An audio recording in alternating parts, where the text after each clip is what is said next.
আসসালামু আলাইকুম বন্ধুরা, কেমন আছো তোমরা সবাই? আশা করি সবাই ভালো আছো, সুস্থ আছো।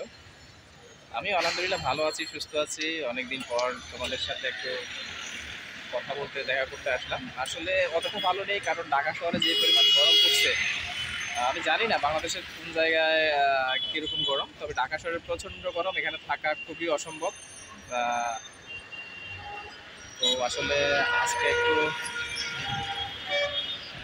ঢাকা, পুরান ঢাকায় মালিটোলায় একটু বসে আছি বাতাসের মধ্যে। খুবই ভালো লাগতেছে, আসলে গাড়ি ঘোড়া চলতেছে, খুব সুন্দর একটা জায়গা। দেখুন আপনাদেরকে, খুব সুন্দর একটি জায়গা, আসলে না দেখালেই নয়। ভালো লাগছে এখানে বসে থেকে, আসলে চমৎকার একটি জায়গা।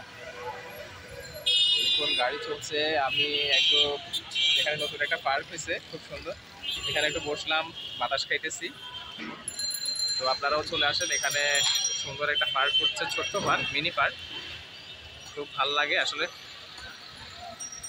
অনেক ঠান্ডা বাতাস আছে।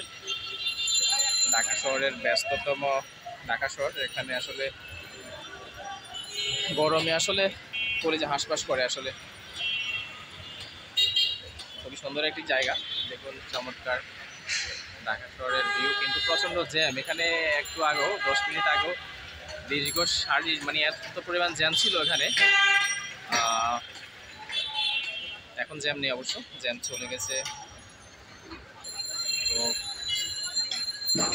আপনাদের কী অবস্থা কমেন্টস বক্সে জানাবেন। আমি আশা করি আলহামদুলিল্লাহ ভালো আছি, তবে গরমে এতটা ভালো নেই বলতে গেলে। প্রচণ্ড গরম আসলে ঢাকায়। আল্লাহর কাছে বলি, আল্লাহ যেন তাড়াতাড়ি বৃষ্টি দেয়, একটু জনমানুষের মনে একটু শান্তি দেয় বৃষ্টির। আল্লাহর রহমতে বৃষ্টি যদি একটু দেয়, তাহলে হয়তো আসলে যে বসে আছি যেখানে এখানে এটা পর্যন্ত অনেক গরম হয়ে গেছে, আসলে বসা যাচ্ছে না। তারপরেও একটু বসলাম, কিছুই করার নেই। তো আপনারা কে কোথায় আছেন, কার কাছে কোন অঞ্চলে কেমন গরম, কি অবস্থা জানাবেন। আমাদের ঢাকায় প্রচুর গরম,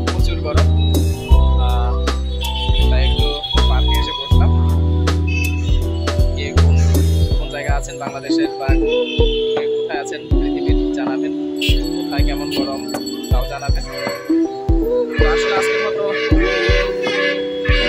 বিদায় নিচ্ছি আপনাদের মাঝ থেকে। আল্লাহ হাফেজ, ভালো থাকবেন, সুস্থ থাকবেন, দোয়া করি সবসময়।